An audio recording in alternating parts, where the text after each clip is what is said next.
Amen. Purihin po Panginoon. Sabi po dito sa 2 Corinthians chapter 9 verse 6 to 9. Sabi po dito, the point is this, whoever sows sparingly will also reap sparingly, and whoever sows bountifully will also reap bountifully. Each one must give as he has decided in his heart, not reluctantly or under compulsion, for God loves a cheerful giver. God is able to make all grace abound to you, so that having all sufficiency in all things at all times, you may abound in every good work. As it is written, He has distributed freely, He has given to the poor, His righteousness endures forever. Amen. Dito po pinapahayag ni Apostle Paul sa mga mananampalataya sa IKEA, kung saan ay sa pagbibigay, sa pagsusupport sa gawain ng Panginoon. Amen. At dito po, pinapahayag niya na pag ikaw po ay nag-support sa Panginoon, uh, uh, ibibiyaan ka ng Panginoon at nakadepende po sa iyong pag-support sa gawain ng Panginoon. Amen. At dito sa pagbibigay sa gawain ng Panginoon ay tinitignan ng Panginoon yung ating mga puso. Dito pinapahayag ni Apostle Paul na kailangan ay hindi po sa pagbibigay hindi po nag-atubili or nag-aalinlangan or sa pilitan or napipilitan lamang sa pagbibigay. Dapat na pag nagbigay ka ng iyong offering o pag nagsusupport ka sa gawain ng Panginoon, ay kailangan nasa iyong puso na ito po ay binigay ko para sa Panginoon, para sa gawain ng Panginoon. Dahil yung gawain ng Panginoon kailangan po mapatuloy at maihayag po yung kanyang salita. Kaya ganun po, nagsusupport na kailangan na yung gawain ng Panginoon ay lalo pang lumaganap, dumami yung sasampalataya sa Kanya. Kaya ikay nagbibigay sa gawain ng Panginoon. Kagaya po ng Apostle Paul, dito po ay sinulat niya po sa mga mananampalataya na willing po magbigay, kagaya po sa IKEA, na willing po sila magbigay. Kaya dito ay in-encourage po sila ng Apostle Paul, pinapahayag ni Apostle Paul sa kanila na pag kayo pinagbigay, ang Panginoon po ay hindi po kayo pababayaan, kundi bibless pa po kayo ng Panginoon. Papasaganahin ang inyong mga kinikita.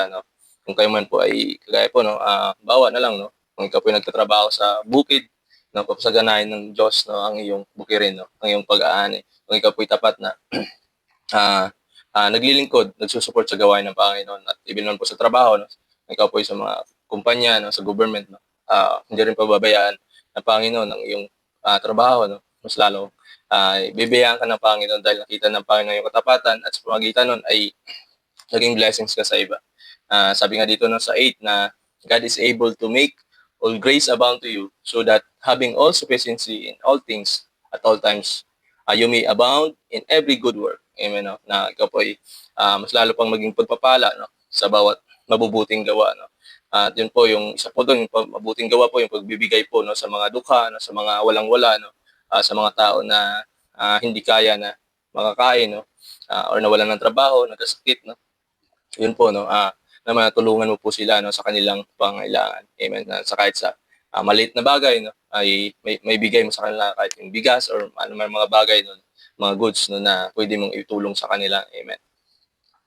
Kaya yun po, dito po ay pinapahayag na ang Panginoon ay hindi po nagpapabaya sa mga tao or sa mga mananampalataya na yung puso ay para sa gawain ng Panginoon, na kung saan ay bibiyaan ka pa ng Panginoon ng masigit pa kasi sa iyong tinatanggap or mga bagay na iyong nare-receive.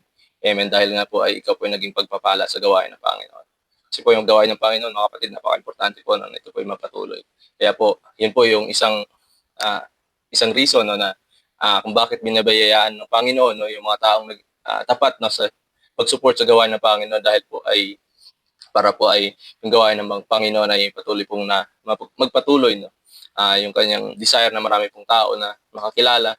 Kaya yun po na masuportahan yung mga naglilingkod at yung mga tao or sumampalataya sa Panginoon na mga walang-wala ay masuportahan din. Kagaya yes, Apostle Paul, pinapahayag niya rin na kung saan ay sila po ay nagtatrabaho, hindi lang po sila umaasa sa kanilang natatanggap, kung saan sila din po ay nagtatrabaho para sila po ay makatulong sa mga kapuspalad, sa mga taong nangangailangan. Dahil yung puso nila ni Pablo, ni Apostle Paul ay yung mga mananampalataya ay hindi manghina ng loob, lalo na sa mga pangangailangan. Amen. Na makita nila yung pag-ibig, yung pagkilos ng Panginoon, at ang bilang isang katawan ni Kristo, no, na bilang mananampalataya na dapat ay nagsusuportahan ng bawat isa. Amen. At dito rin po, no, pinapayag ng Panginoon, no, sa 9 na ang Diyos ay nagdi-distribute or nagbibigay ng libre, no, kagaya na lang po ng ulan, no, or nasa bawat isa kahit hindi man po mananampalataya, no, lahat po ay nakakaranas ng ulan, no, na lalo na sa mga sa bukid, no, yung trabaho ay nasa bukid, no, lahat po ay nararanasan yung nakakatanggap ng ulan, no. Diyan po makita po natin, no, yung pag-ibig ng Diyos, no. Hindi lang po niya binibigay yung ulan doon sa mga sumasampalataya, no, na parang napaka-awkward naman na yung katabi mong bahay ay hindi sila ulan, yung bahay mo lang yung inuulan kasi ikaw po ay mananampalataya, no. Diyan po natin makikita yung pag-ibig ng Diyos sa atin, no. At tayo po ng mga tao, no, kailangan makita po natin kung gaano po kabuti yung ating Diyos, no, na kung saan ay at sa mga tao, no, na takot na lumapit or magsamba, no, dahil natatakot sila na magbigay ng offering, no, bigay ng tithes, no, na palaging iniisip ng mga ibang tao na yung magsisimba ay pera-pera lang daw, no. Ganun yung mga nasasabi nila dahil nanghihinayang sila sa kanilang ibibigay, no, na offering or tithes, no. Amen. Pero dito po, no, kung laliman mo yung salita ng Diyos, kung makilala mo ng buong puso, ng buong buhay, no, yung Panginoong Diyos na yung sinasamba, no, yung Diyos ng Biblia, no, ay dito po ay makikita mo yung pag-iibig, yung pagkilos ng Diyos na hindi lang po na sumunod, no, or kumilala sa Kanya, pero diyan po makita po ninyo na buhay po yung Diyos na yung sasambahin, no. Buhay po yung Panginoong Hesus, yung Ama na nasa yung pag lapit sa Kanya, no, ay hindi ka po mapapahiya, no.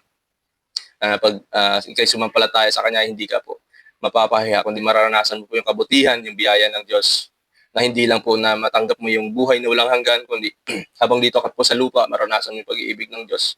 Na although na hindi naman natin maiwasan, no, yung paghirap sa buhay, no, paghikahos, no, pero diyan po makita mo po na yung grasya ng Diyos, no, yung provision ng Diyos na sa bawat araw na yung pangangailangan, ang Diyos po ay nagpo-provide, ay hindi mo po kailangan na magbenta ng kung ano-ano bagay, no, or yung katawan ibenta mo para lang magkapera, no. Pero kung ikaw ay sumampalataya sa Panginoon, ay diyan mo po makita yung provision ng Panginoon sa iyong buhay, mga kapatid. Kaya yun po, naway maging encouragement sa bawat isa, no, yung salitang ito. Amen. At isang encouragement na huwag po nating pagdudahan, no, kung paano yung kumilos yung Panginoon. At lalo na po sa pagbibigay, kung gusto mo maranasan, no, yung pagpapala ng Panginoon, yung pagkilos ng Panginoon sa iyong buhay, no, kailangan maging tapat ka sa Panginoon. Unahin mo kanyang gawain dahil siya ay tapat, no. Kaya niyang pagkaloob ay yung mga pangangailangan sa buhay. Hindi lang po pangailangan, di sa spiritual na bagay, no. Ikaw po'y gagamitin ng Panginoon. Amen. Para sa kanyang kalooban sa kahit na anong paraan, sa pagpapahayag, no, sa pagiging pagpapala sa iba, no. Dahil dito rin po natin makita na bawat pagpapala ay ito po ay may reason yung Panginoon kung saan ikaw rin po ay maging pagpapala sa iba. Kaya dito makita po natin kung ikaw po mananampalataya ay ikaw po ay matuto, no, na magbigay sa iba, no, na magtulong sa iba. Hindi ka po magiging greedy, no, sa kayamanan. Dahil nga alam mo sa iyong puso, no, alam mo sa iyong buhay na ang bawat ang iyong natanggap ay galing po sa Panginoon at hindi po dahil po sa iyong kakayahan or sa iyo ng pagkilos, no. Kundi ang lahat na iyong natatanggap, no, ay galing sa Diyos. Kaya po natututo kang magbigay, magmahal sa kapwa mo mananampalataya na lalo na po sa mga nangangailangan, no. Kaya yun lamang po, mga kapatid. God bless po. Amen.